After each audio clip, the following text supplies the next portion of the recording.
This cold billionaire went through 7 different nannies, firing each one when they couldn't fix his silent, non-verbal son. No one lasted long, no one got through. Until one day, a quiet maid walked into their mansion with nothing but patience and a few hand puppets, and everything changed. Because after years of silence, the boy looked up, smiled, and said his very first word, not to his father, not to a doctor, but to her. Before we continue with this story, don't forget to subscribe to the channel and like the video. Oh, and don't forget to comment below where you're watching us from. We love to know that. It was raining outside when Nathan Cole's life changed forever. At the hospital, he was waiting in the hallway, just outside the room where his wife, Amelia, was giving birth. The fluorescent lights above him were bright and cold, making everything feel even more distant and unreal. Nathan felt helpless, standing there, not knowing what was happening behind the door. He heard people moving quickly, doctors calling for equipment, nurses speaking in rushed voices. Then silence. A nurse finally stepped out and told him that Amelia didn't make it. She had died during childbirth. Nathan didn't know how to react. His body froze, his ears started ringing, and his vision blurred. He couldn't speak, he couldn't cry.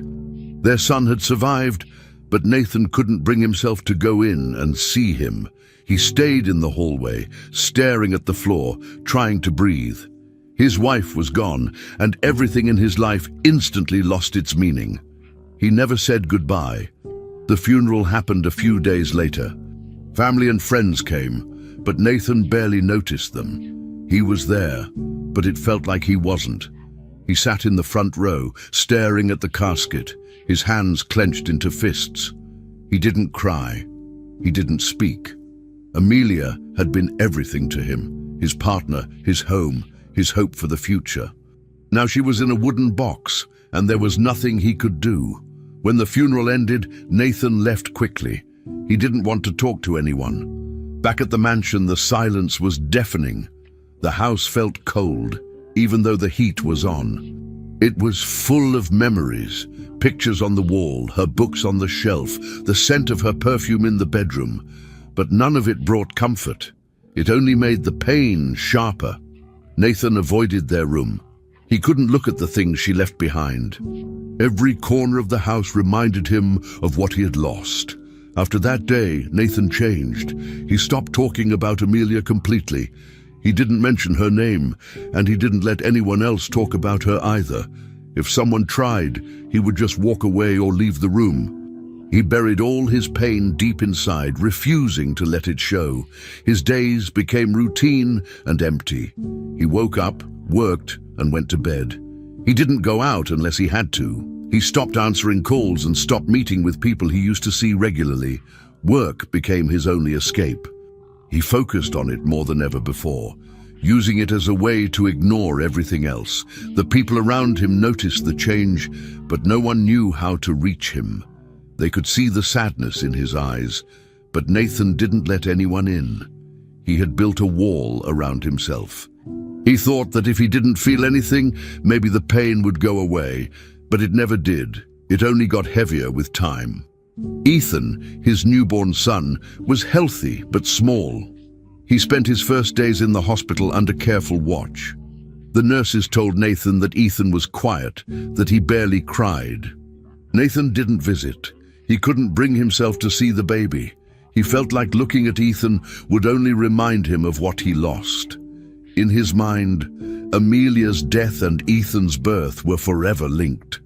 When Ethan was finally brought home, a nanny took care of him.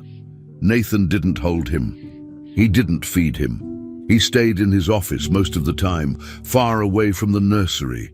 The baby's soft cries at night went unanswered by his father. People told Nathan he needed to be strong for Ethan, but those words didn't mean anything to him. He felt empty. He thought that Ethan deserved someone better, someone who wasn't broken. He believed that if he touched the baby, he might break him too. So, he kept his distance and said nothing. As Ethan grew older, the silence in the house remained. The boy didn't speak. At first, the doctor said it was normal. Some children just take longer to start talking, but years passed, and Ethan still didn't say a single word. Nathan never asked why. Deep down, he thought it was his fault. He believed that Ethan's silence was a reflection of his own, a punishment for not being there, for not showing love. He accepted it without question, like it was something he deserved. Every time he looked at Ethan, he saw Amelia. The boy had her eyes, her dark hair, her calm face. But there was a sadness in Ethan that Nathan could never understand. They lived in the same house but were like strangers. The nanny did most of the parenting. Nathan kept working and barely interacted with his son. The silence between them became normal. It wasn't just quiet. It was the absence of connection, of comfort, of family. Years went by, and Nathan's life stayed the same. He worked, he ate, he slept, but nothing ever changed. He never healed. The mansion aged with him, filled with dust and echoes. The photos of Amelia were gone from the walls. Her clothes were packed away. Her presence was erased, but her absence never left. Ethan continued to grow, still quiet, still distant. Nathan never tried to fix it. He thought the damage was too deep, that it was too late to be a real father. He didn't know how to talk to his son. He didn't even know if his son wanted him around. One evening, Nathan stood in the same hallway of the hospital where it all began. He had come for a routine checkup. The lights were still cold and bright. The memory of that day came back, sharp and heavy. He stood there, breathing slowly, remembering how everything had fallen apart. That moment, years ago, was still the center of his life. Nothing had ever moved forward. From the moment Ethan was born, Victoria, Nathan's mother, didn't want anything to do with him. Even before Amelia died, she had doubts about the baby. She was afraid that when the child arrived, Nathan would stop needing her. She'd always tried to keep some control over Nathan's life, and a baby meant less space for her. After Amelia's sudden death, Victoria came to live at the mansion, saying she was there to help. But it didn't feel like help. She took over everything: the house, the nursery, even decisions about Ethan's care. She told Nathan what to do and how to do it. Nathan, lost in his grief, didn't argue. He let her take control because he didn't have the strength to fight back. Victoria treated the house like it was hers again. She told people she was doing what was best for her family. But from the beginning, she never truly accepted Ethan. To her, he was a threat to her place in Nathan's life. As Ethan started to grow, his behavior didn't follow what most people expected. He was extremely quiet, barely reacted to noises or faces, and never smiled. By the time he was 3 years old, he still hadn't said a single word. Everyone started to worry, and doctors were called. After several tests, one of the doctors suggested that Ethan might be dealing with some kind of trauma, possibly caused during birth. Victoria immediately grabbed onto this explanation and repeated it to anyone who asked. She said it like a fact, as if it explained everything. Nathan accepted it too, mostly because he didn't know what else to believe. He wasn't paying close attention. He went to work, came home, and stayed in his study most of the time. He rarely asked about Ethan. Victoria said she had things under control, and Nathan didn't question her. He didn't realize that his mother was slowly building a world where she made all the rules and everyone else followed. With Nathan stepping back, Victoria handled everything related to Ethan's care. Over the years, Nathan hired 7 different nannies to help raise the boy. Each time, the new nanny arrived with hope and left just as quickly, tired and frustrated. Some were fired by Victoria for not following her strict instructions. Others quit on their own, saying the house felt tense, uncomfortable, and strange. A few even said Ethan scared them, not because he was mean, but because he was too quiet, too still. He never responded to their words, never showed affection, and barely moved during playtime. One nanny cried during her last day, saying she had tried everything and got nothing back. Another said the house felt like a place full of sadness that never went away. But in the end, the result was always the same. Ethan was left without anyone who truly connected with him. The pattern never broke, and with each goodbye, the silence in the mansion only grew stronger. Victoria didn't seem bothered when the nannies left. She often said they weren't good enough, or that they didn't understand how to raise a child like Ethan. She acted like she was protecting him, but her actions didn't feel warm or motherly. She followed routines, gave him food, scheduled appointments, but she never hugged him or showed any joy when he was near. She treated him more like a responsibility than a grandchild. At times, she even spoke about him like he was broken. Nathan didn't see these moments. He wasn't there when Victoria scolded the boy for small things, or when she ignored him for hours at a time. When Nathan asked how things were going, Victoria gave short answers and quickly changed the subject. And since Ethan never spoke or complained, Victoria stayed in control. There was no one to question her. In that house, her word became law. No one noticed how much power she held, not even Nathan, who lived in the same building. Ethan continued to grow, but the silence remained. Every day looked the same. Victoria would dress him, feed him, and leave him alone with his toys. Most days, Ethan would sit by the window, watching the outside world, but never going into it. When Nathan passed by, he sometimes stopped to look at his son, but he never stayed long. He didn't know what to say or do. The two of them barely knew each other. Nathan assumed Victoria was taking care of things, and that was enough for him. Over time, he got used to this distance. He stopped trying to change it. Ethan didn't show emotions. He didn't cry or laugh. He didn't make noise. Doctors came and left, but nothing improved. No one taught Ethan how to talk. No one helped him understand the world. He simply existed in the house, quiet and still.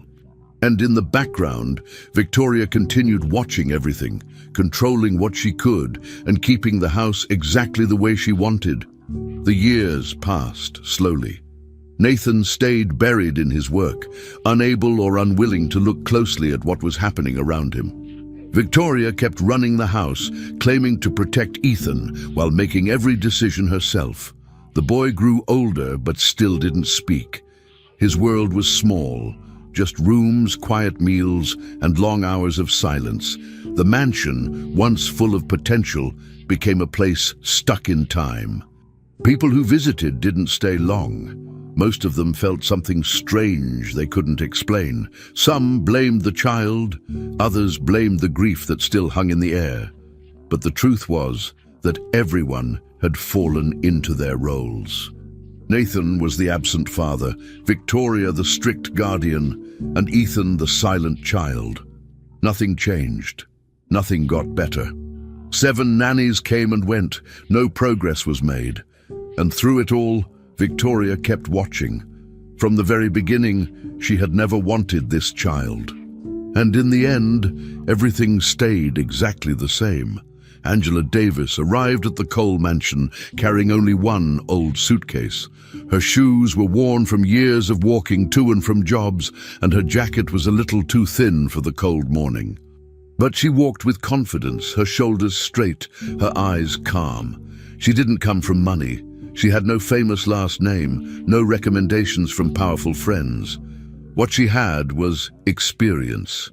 Many years spent working with children who couldn't speak, couldn't connect, or didn't want to. She had cared for kids who threw tantrums, ones who hid in closets, and others who never smiled. She had seen a lot and didn't scare easily. When she reached the front steps of the Cole mansion, she paused only for a moment before knocking. The door opened slowly. A housekeeper let her in without saying much. The first thing she noticed were the cold marble floors, the heavy air, and a deep silence that seemed to come from the walls themselves. It wasn't welcoming. Nathan Cole greeted her with a quick nod, standing at the base of the stairs with his arms crossed. His face looked tired, like he hadn't slept well in years. He didn't ask any questions, he didn't smile. He simply looked at her and said, "Keep him safe. Don't expect too much." Then he turned and walked away without another word. Angela stayed where she was, letting the silence settle before moving forward. Moments later, Victoria entered the room. She looked Angela up and down, her eyes scanning every inch of her clothing and posture. There was no kindness in her face. She didn't speak right away. Her expression made it clear she thought Angela wouldn't last. But Angela didn't flinch. She stood calmly, holding her suitcase, showing no reaction. Victoria gave a short, cold welcome and left. No one offered her tea or helped her to a room. No one showed interest in who she was. It was clear she had entered a house built on grief and control. Angela was taken to a small guest room near the back of the house. It had a single bed, a dresser and a small window that looked out over the garden. She unpacked quietly, folding her clothes and placing them into the drawers. She didn't bring much, just essentials. A few books, a notepad, comfortable shoes and some worn-out toys she had collected from past jobs, things that helped her build trust with the children she worked with. After settling in, she asked to meet Ethan. A housekeeper led her to the playroom. The door creaked open slowly. Ethan was sitting on the floor, stacking blocks into a tower. His back was straight, his face blank. He didn't look up. He didn't react to the sound of the door or the footsteps. Angela stood still for a moment, watching him. Then she quietly walked to the other side of the room and sat down, leaving a good distance between them. She didn't speak. She just sat and watched. She didn't move closer or ask him questions. She didn't call his name or try to make him talk. She didn't offer toys or force a smile. Angela just sat there doing nothing but breathing the same air. The silence didn't bother her. In fact, she welcomed it. She had learned long ago that children like Ethan didn't respond to loud greetings or fast movements. They needed space and time, so she gave him both. She sat with her legs crossed, hands resting on her lap. She watched the blocks rise and fall in Ethan's hands. She noticed how carefully he stacked them, how quiet he was, how much focus he had. She didn't rush anything. After a while, she slowly picked up a block from a nearby pile and set it down in front of her. She didn't try to get Ethan's attention. She wasn't there to fix him. She was just there to be present, to exist next to him, without demanding anything in return. The first few days followed a similar rhythm. Angela woke up early, ate breakfast alone in the kitchen, and then made her way to the playroom. Each time she entered, Ethan was already there, always doing something quietly. One day it was blocks, another day puzzles, sometimes just sitting by the window. Angela never interrupted. She didn't treat Ethan like a problem. She respected his silence. She sat in the same spot every day, sometimes reading, sometimes doing nothing. Occasionally she would copy his movements, pick up a puzzle piece when he did, or roll a ball across the floor near him, not toward him. He never responded, but he didn't walk away either. Slowly, very slowly, the space between them felt less heavy. She never told anyone in the house what she was doing. Nathan didn't ask, and Victoria didn't care, but Angela kept showing up every single day without fail. She knew that building trust with Ethan would take time, and she had time. By the end of the first week, something small happened. Angela entered the playroom as usual and sat down. Ethan was drawing with crayons that morning, moving them across a large sheet of paper. He didn't stop when she came in, but this time, after a few minutes, he pushed the box of crayons slightly in her direction. It was barely noticeable, just a small gesture, but Angela saw it. She didn't smile or speak. She reached over and pulled one crayon from the box and began drawing on her own piece of paper. She didn't try to look at what Ethan was drawing. She stayed focused on her own space. But inside, she knew that something had shifted. It wasn't a breakthrough, but it was the first sign that Ethan had noticed her. He hadn't looked at her. He hadn't said anything. But he had shared something, even if it was small. That afternoon, when she went back to her room, she sat quietly for a long time. The first seed had been planted. Angela never came in with big plans or strong demands. She didn't bring a list of strategies or try to push Ethan to speak. Instead, she moved quietly, almost like she was part of the furniture in the room. She didn't force eye contact, didn't call his name again and again, and didn't try to make him do anything. She simply existed near him. If Ethan was sitting on the floor, she might sit at the table nearby and fold laundry or organize a drawer of toys. She would sometimes read books out loud in a calm and gentle voice, but she never looked up to see if Ethan was listening. Her words were soft, like background noise, not directed at anyone. When she folded his blankets or picked up toys, she did it with care, but didn't expect thanks.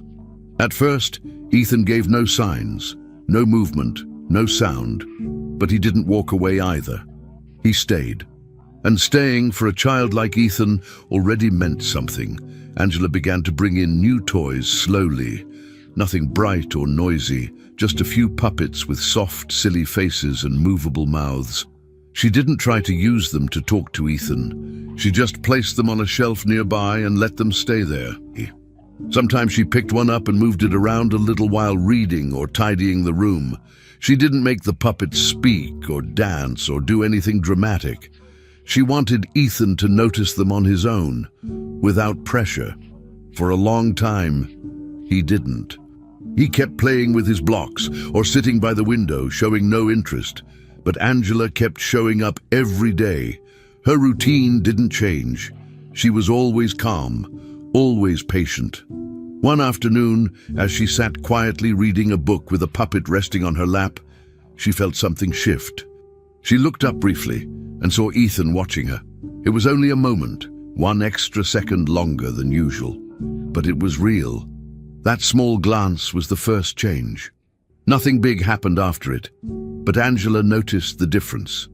Ethan began to look in her direction more often, not directly at her eyes, but at her hands or her movements.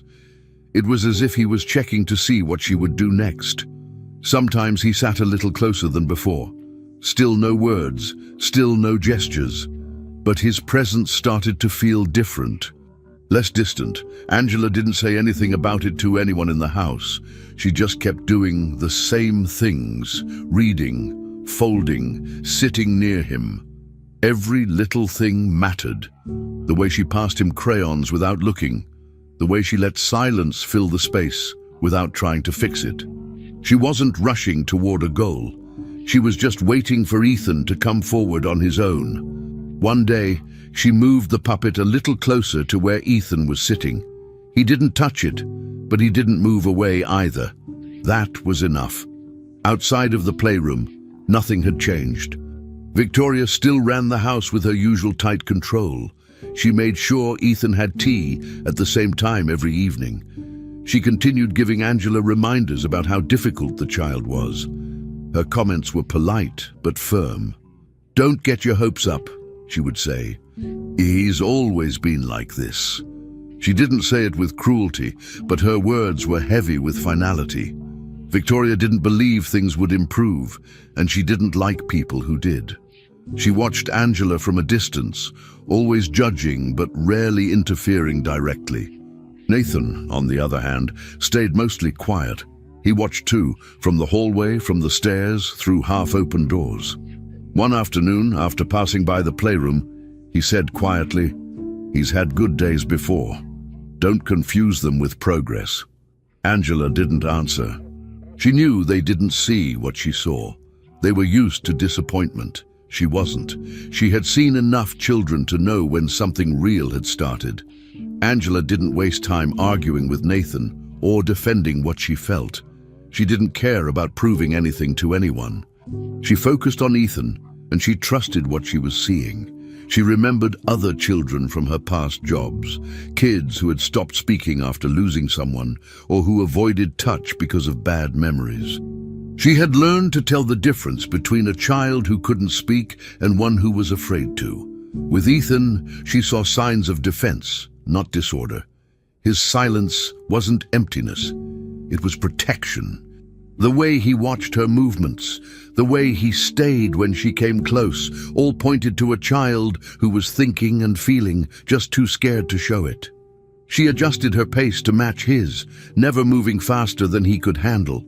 She knew the process would take time, but that was okay. Angela wasn't going anywhere. She didn't see Ethan as broken. She saw him as hurt, and hurt could heal if you gave it time. Each day brought tiny changes that were easy to miss. Ethan started to shift positions when Angela moved, sometimes even copying the way she sat. One day, he picked up the puppet and held it in his hands for a few seconds before putting it back. Angela didn't react. She didn't praise him or even smile. She let him have his moment without making it bigger than it was. She continued with her routine like nothing happened because she knew how fragile trust could be. Meanwhile, Victoria continued giving her quiet warnings. "Don't expect much," she reminded. Nathan stayed on the edge of everything, watching silently, unsure whether to hope. But Angela stayed focused. She knew what to look for. She didn't need big changes to believe in progress. That one glance from Ethan, the slight pause that day with the puppet, those were signs. Not miracles, but beginnings. Angela didn't try to break through. She observed. She moved softly, and without asking for attention, she planted the first seed. It was raining again. The soft patter of drops on the windows filled the quiet room as Angela reached into her bag and pulled out the puppets. She had used them before, but today felt different. Ethan was sitting by the window as usual, his hands resting on his lap. Angela didn't speak to him directly. She didn't try to make him join in. She just sat on the floor and started her quiet performance. The puppets had silly eyes and floppy arms. Angela gave them goofy voices, one high, one low. She made them argue over what color jelly beans taste best. She waved their arms around, let them fall over dramatically, then made them sit back up. She chuckled softly at her own story, not too loud. She didn't look at Ethan too often, just enough to know he was still in the room. Then, halfway through the story, she heard it. A small sound, a tiny laugh. She looked up. Ethan was watching. It was not a full laugh, but it was real. Just a quick, soft breath through his nose. A smile, small, almost invisible, curled briefly on Ethan's lips. Angela didn't say anything. She didn't freeze completely, but she slowed down, careful not to ruin the moment. Her heart jumped, but her face stayed calm. The puppets kept talking, kept joking. She didn't draw attention to the smile. She didn't want Ethan to feel pressured. Instead, she acted as if it had always been part of the day. Inside, though, everything had changed. That moment proved something. He was listening, he was paying attention, and most importantly, he felt something. It was a breakthrough, even if it didn't come with words. Ethan stayed where he was, still quiet, but his eyes didn't leave the puppets. Angela ended the story gently and put the puppets back in her bag without any kind of celebration. She didn't mention the smile. She didn't need to. She knew what she saw. The next day, Angela followed her usual routine. She entered the playroom at the same time and gave Ethan space. He was sitting on the floor again, pushing a small toy car back and forth. Angela pulled out the puppets like always, placing them on the rug near her. She didn't start the performance immediately. She let them rest in plain view while she arranged some books on the shelf. Then it happened. Ethan leaned forward slowly and touched one of the puppets. Just a single finger on the puppet's fabric mouth, but it was deliberate. Angela kept her back turned for a moment longer, pretending not to notice. When she finally sat down, she saw Ethan still touching the puppet. She didn't speak. She picked up a different puppet and began telling another short story, simple and calm. Ethan didn't laugh this time, but he watched every movement. From that day on, their time together felt different. They had found something that connected them, a silent rhythm. Each afternoon they met in the playroom, and the puppets became part of their shared time. Ethan didn't talk, but he began reacting more, sometimes by moving closer, sometimes by choosing which puppet Angela should use just by touching it or sliding it across the floor toward her. Angela learned his signals quickly. A glance meant interest. A shift in posture meant discomfort. She respected every message, never asking for more than he gave. Their play became a pattern. Angela told stories, and Ethan watched with quiet attention. He started mimicking small movements, like tilting his head when the puppet tilted its head, or tapping his fingers along with the puppet's rhythm. These were small things, but in a world where silence had ruled for years, they meant everything. The air between them grew lighter. The tension in Ethan's body softened. Angela never pushed for words. She let the silence be what it was, not empty, just quiet. They didn't speak, but something between them did. Victoria noticed. She had always watched from a distance, checking in with short comments and strict routines. But now, something in her shifted. She became more involved, not with warmth, but with more control. The tea for Ethan, which had once been a gentle part of the evening, returned with strict timing and a sense of urgency. Angela noticed how Victoria's tone changed when she spoke to the boy, more clipped and firm. She reminded Ethan, not kindly, to drink every last drop. She told Angela in passing not to undo years of care with silly games. Angela said nothing in response, but she paid attention. Victoria began to appear at the door more often during playtime, arms crossed, watching.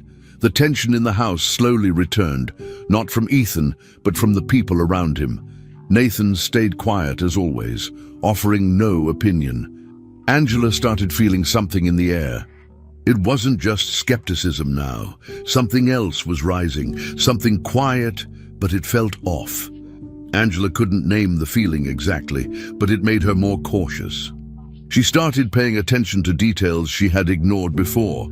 How the housekeeper avoided eye contact, how Ethan stiffened when Victoria came near, how the tea became a rule instead of a comfort. Angela never said anything aloud, but she watched. She adjusted her timing, keeping sessions light and short when Victoria was near. She made notes in her journal each night, recording Ethan's small changes and the growing pressure around them. But she didn't stop. She still pulled out the puppets. She still told stories, and Ethan still responded. Each day his interest grew. His smile returned once or twice, small, brief, but real. They didn't need words. Their rhythm stayed silent, but warm and alive. Angela felt proud of that. Even if the house around them was cold, even if something didn't feel right, what they shared felt real. It was raining again when she pulled out the puppets, and Ethan smiled. Some mornings, Ethan was completely different. He would wake up more alert, with his eyes wide open, and he moved with energy. During puppet time, he would laugh softly or tap his fingers along with the story. He even started choosing which puppet Angela should use by pointing or placing one in her lap. These days felt like progress, but not every day was like that. On other mornings, Ethan walked slower, dragged his feet, and looked like he hadn't slept well. His eyes seemed empty, like he was looking through things instead of at them. He barely responded, barely moved. Angela started writing everything down. She tracked what Ethan ate when he went to sleep and how he acted the next morning. The more she recorded, the more she noticed a clear pattern. On the nights when Ethan drank the tea from Victoria, the next morning was always bad. He was dull, quiet, and distant again. It wasn't just sleepiness. It was like someone had dimmed his light. Angela became more careful with the evening routine. One night, instead of allowing the housekeeper to give Ethan the usual tea, she prepared a cup of warm milk herself. She kept her voice casual and told Victoria that Ethan seemed cold and might enjoy something different. The housekeeper hesitated, but eventually handed the milk to Ethan without protest. Angela watched closely. He drank it slowly, and then went to bed without complaint. The next morning, everything was different. Ethan was awake early. His eyes were focused. During playtime, he smiled and laughed through the entire puppet show. He even made one puppet tap the floor twice, a little sign of interaction. It wasn't random. Angela knew what she was seeing. She waited all day, watched for signs of tiredness or withdrawal, but there were none. It was his best day in weeks. That evening, Angela asked Nathan a question she had been holding back. "What's in the tea?" Nathan shrugged and said, "Just mild sleep aids. Nothing serious." She knew children. She had worked with many over the years. Kids who couldn't speak, kids who couldn't sit still, and kids who had been through things no one wanted to talk about. And none of them looked like Ethan did after drinking that tea. This wasn't normal drowsiness. It was something deeper, like he was being pulled down into a fog that lasted for hours. Angela replayed the details over and over in her head. Victoria was always the one insisting on the tea. She said it helped Ethan sleep and kept him calm. But calm wasn't the goal. Connection was. Growth was. Ethan didn't need to be quiet. He needed to be understood. Angela started skipping the tea more often, giving warm milk instead and pretending it was the same. On those mornings, Ethan smiled. On tea nights, the fog returned. Angela didn't say anything out loud, but inside, her worry started growing into something bigger. Meanwhile, Victoria's behavior changed as well.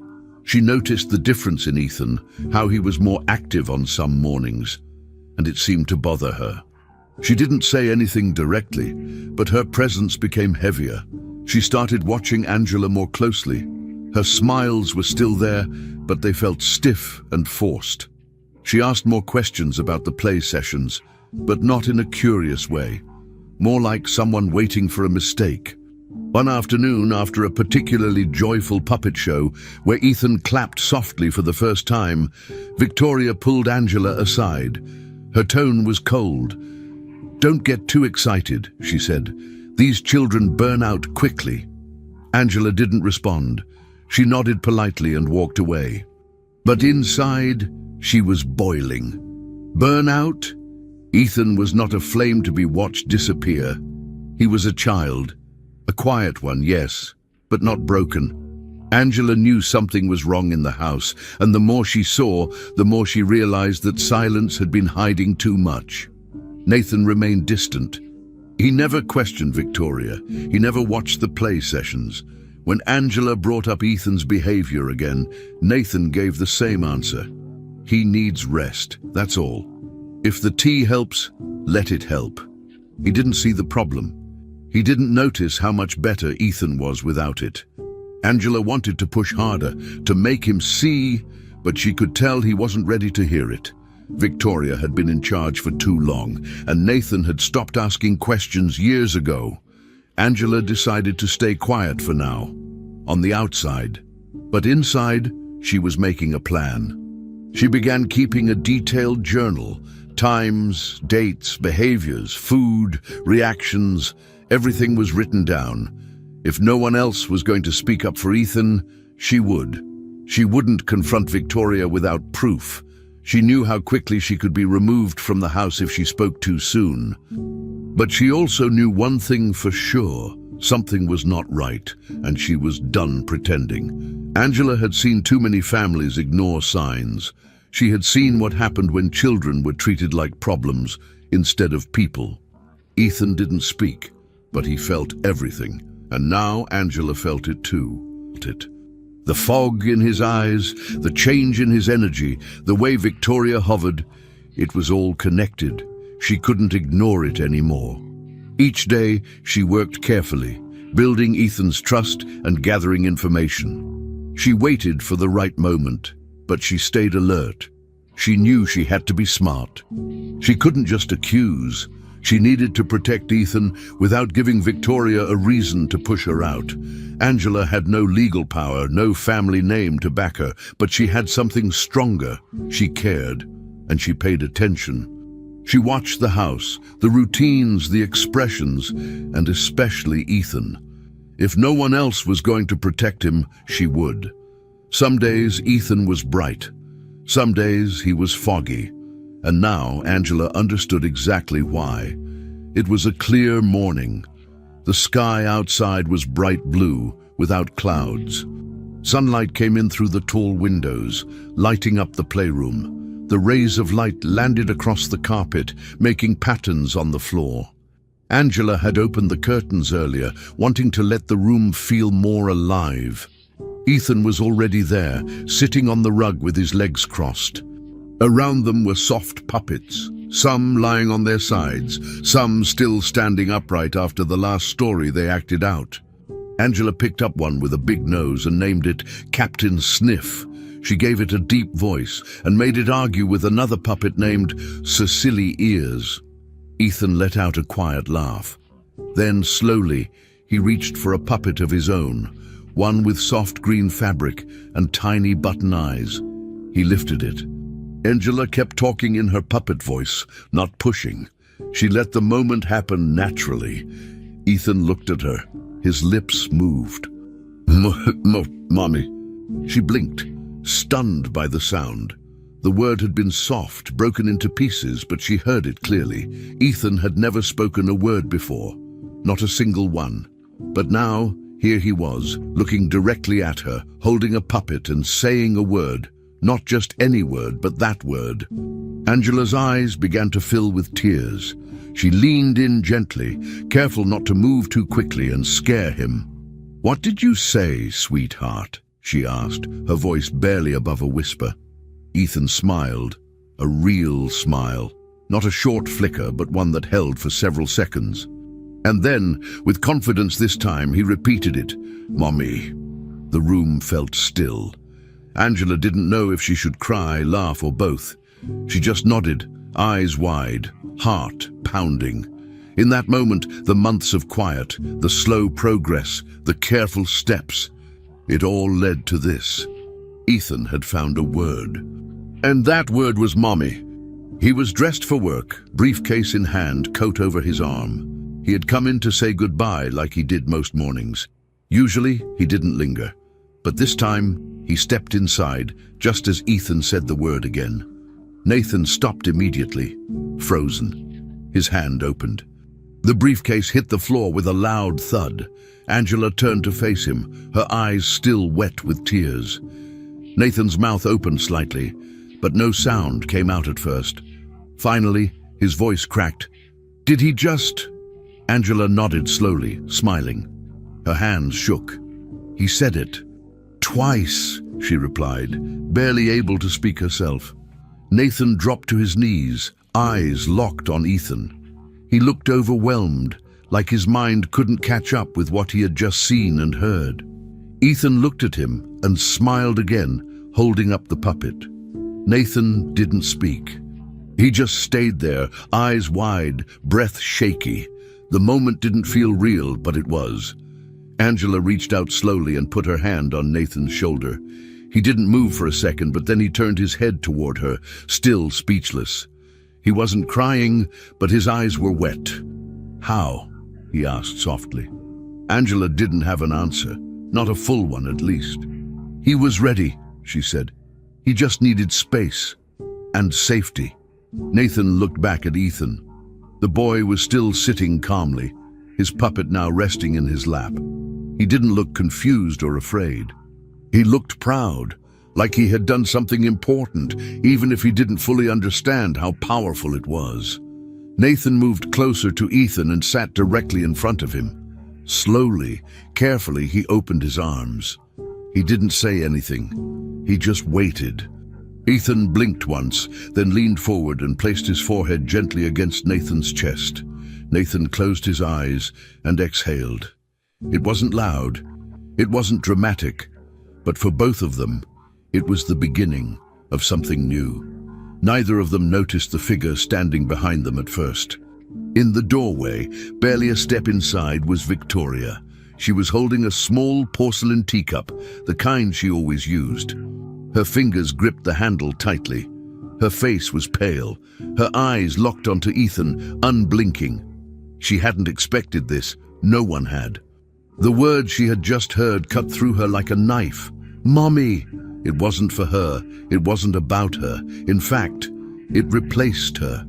Victoria had spent years controlling that house, controlling Ethan's world, deciding what was best for everyone. Now, in one word, it felt like all that power had slipped out of her hands. Her hand trembled, the teacup cracked. A thin line spread from the rim to the base. She held it tighter, trying not to show weakness, but her knuckles turned white. Angela saw her and said nothing. Nathan didn't look back. Ethan stayed in his father's arms, and Victoria stood there still, finally, silent. Victoria slowly stepped back from the doorway, not saying a word. Her cracked teacup was still in her hand, and a thin drop of tea ran down her wrist. Her face stayed calm, but her eyes told a different story. For the first time in years, something had changed, and it was not under her control. Angela stayed where she was, still sitting on the rug, watching over Ethan. Her heart was still racing. She knew this moment would stay with her forever. Nathan looked down at his son, brushing his hair back gently. Ethan leaned into his father's chest and closed his eyes. There were no more words. None were needed. Angela looked at Ethan and whispered, "You're safe." She meant every syllable. She had worked for this moment, believed in it even when no one else did. The silence had finally broken, and in that room, filled with sunlight, a little boy had chosen to speak. Behind them, Victoria stood, clutching a teacup so tightly it cracked in her hand. Ethan had started to say more words. It didn't happen all at once, but each day something new would come out of his mouth. Soft, a little unsure, but clear. One morning, he pointed to the puppet with long arms and said, "Hug." Later, during story time, he whispered "puppet" when he wanted Angela to begin. At lunch, he pointed to the cup in front of him and said "blue." They weren't full sentences, but each word felt like a miracle. Angela didn't make a big deal out of them in front of Ethan, but every time she wrote it down in her notebook. Nathan noticed too. He started to spend more time with Ethan. He didn't always know what to say, but he sat with him, sometimes even joined puppet time. For the first time in years, Nathan started to believe that things could really get better. Angela was proud, but she stayed cautious. Progress brought attention. And attention, especially from Victoria, always came with pressure. Angela began noticing that Victoria was more involved again. She showed up during play sessions and stood nearby, pretending to be reading or sipping tea. But Angela saw how closely she watched. Victoria kept repeating the word routine, like a rule. She pushed harder for the bedtime tea. He needs it. He sleeps better with it. Children thrive on routine, she said. But Ethan had started refusing the tea. Some nights he turned his face away from the cup and didn't touch it. Angela didn't push. She let him choose. But Victoria didn't let it go. She insisted. She sat across from him and gently pushed the cup forward, again and again. Her tone was sweet, but Angela could feel the tension building underneath. When Ethan didn't drink it, Victoria's smile became tighter. She started telling Angela that if he regressed, it would be on her.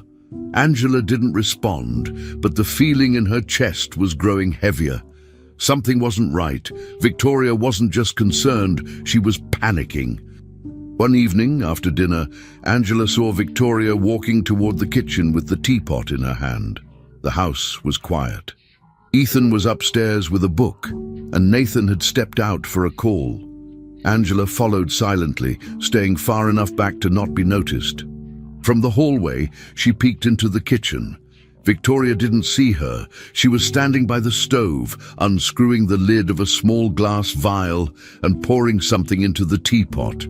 The vial had no label, no brand, nothing written on it. It was small enough to hide easily.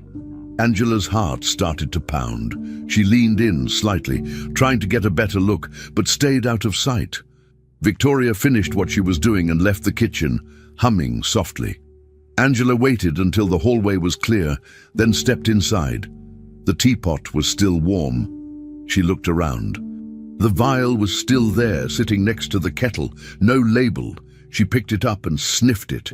The smell was bitter, chemical.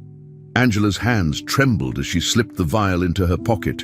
She didn't know exactly what it was, but she knew it didn't belong anywhere near a child's drink.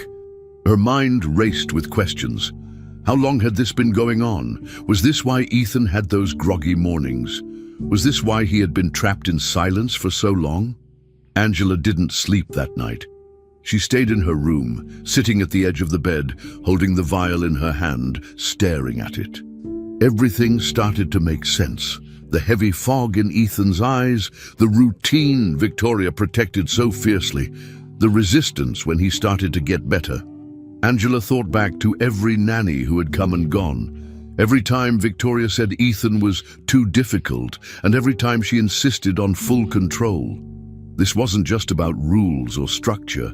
Something harmful had been happening in this house for a long time. And no one had stopped it until now. The next morning, Angela didn't say anything to Nathan. Not yet.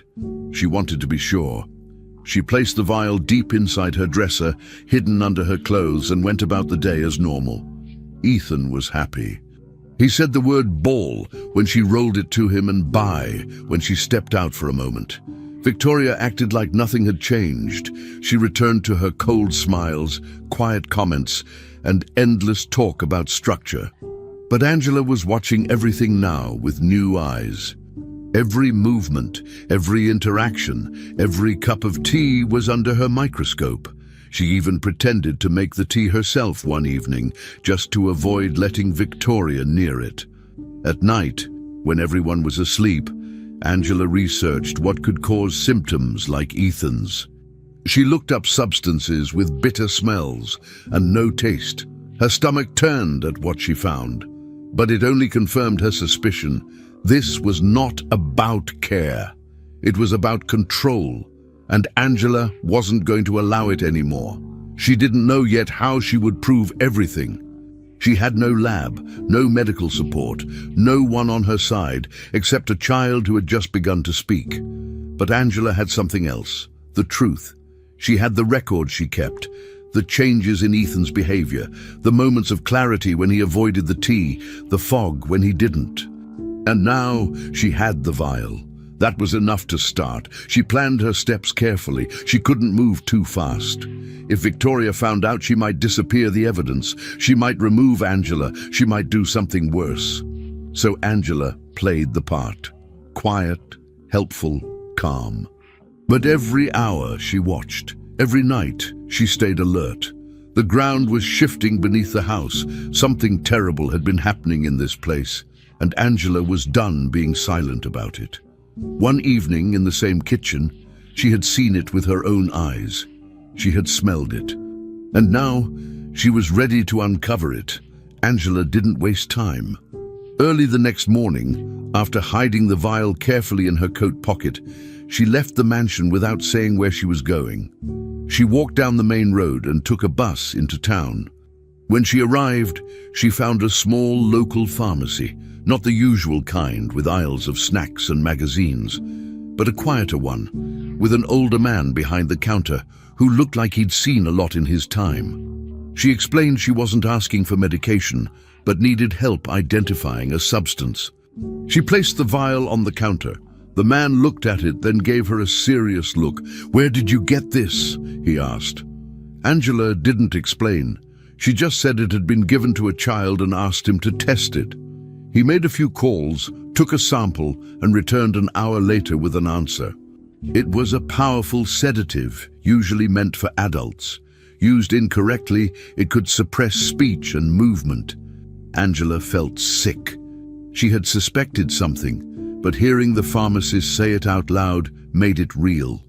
This wasn't just herbal tea or something harmless to help a child sleep. This was something designed to quiet a person, not just physically but mentally, and it had been given to Ethan, likely for years. She thanked the pharmacist, took the vial, and headed straight back to the mansion. The bus ride felt slow. Her fingers kept curling around the vial in her pocket. She couldn't stop thinking about all the days Ethan had looked empty, all the mornings he stared at the wall or couldn't keep his head up. When she finally got back, she didn't hesitate. She went straight to Nathan's study. He was reading over some papers when she walked in. Angela placed the vial on his desk. "This is in the tea your mother gives Ethan," she said. Nathan looked confused at first, then frustrated. "She wouldn't. She's been helping us." "She cares." She didn't try to change his mind with emotion. She opened her notebook and laid out the facts, date after date, behavior after behavior, all matching the times Ethan drank the tea. She showed Nathan the difference in his son's energy on the days without tea. She told him what the pharmacist said. As she spoke, Nathan's face slowly changed. The anger in his voice disappeared. His hands trembled. He leaned back in his chair, staring at the vial, eyes wide. "This can't be real," he said quietly. But the disbelief was gone. He had seen it too. The change in Ethan. The signs were always there. He had just refused to see them. He closed his eyes and for a moment said nothing. Then he stood up. "Where is she?" he asked. Angela told him Victoria was upstairs as usual. Nathan left the room without another word. He walked slowly, but with purpose, each step heavier than the last. Angela stayed behind, heart pounding. Victoria was in her sitting room, pouring herself tea like nothing had changed. Nathan didn't knock. He walked in and stood still, holding the vial in his hand. "What is this?" he asked. Victoria didn't look surprised. She glanced at the bottle, then back at her son. "You already know," she said, setting her cup down. Nathan's voice shook. "You've been drugging him." Victoria stood up calmly. "He was never supposed to speak. That boy took everything from me. My son. My peace." Nathan stared at her, eyes wide with disbelief and pain. "You robbed him of years," he whispered, his voice cracked. Victoria didn't flinch. "You gave up when Amelia died. Someone had to take charge. I did what had to be done." Her words were cold, emotionless. She turned away, as if the conversation was finished, but Nathan didn't move. The betrayal hit him like a weight. The silence between them lasted longer than anything they'd ever shared. For the first time, Victoria looked afraid, because she had been caught. Nathan walked out of the room without another word. His mind felt like it was splitting in two. He had trusted his mother, even when he had doubts. He had let her control so much of Ethan's life.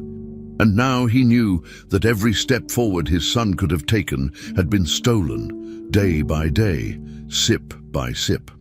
He made his way to the playroom where Ethan sat quietly with a book in his lap.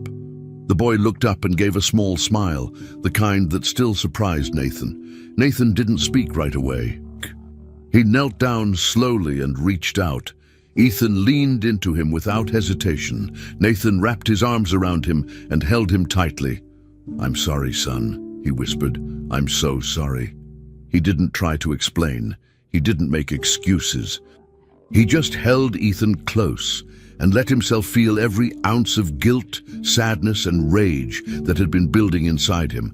It was too late to undo the past, but not to protect the future. Angela stood at the hallway entrance, watching the scene quietly. She didn't interrupt. She let them have the moment they needed. Her chest felt tight, not just with sadness, but with relief. The truth was out now.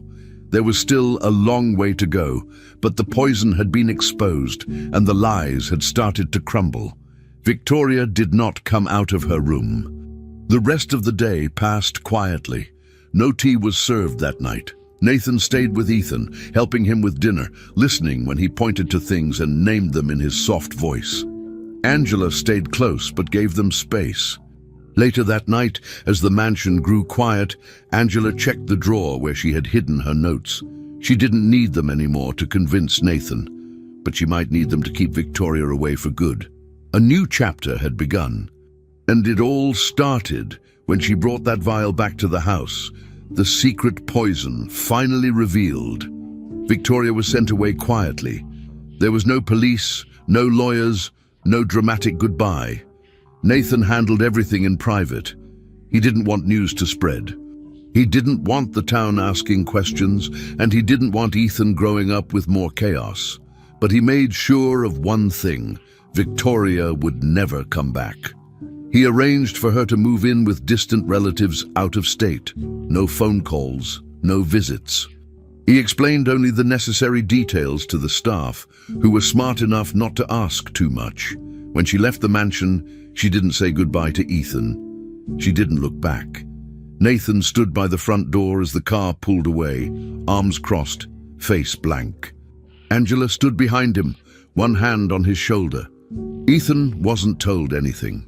He simply noticed, over the next few days, that no more tea arrived, no more footsteps followed him through the hall, and no more cold stares waited from the end of the hallway.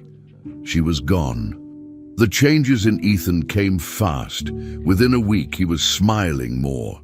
He laughed at the puppets again, but now even started making voices of his own.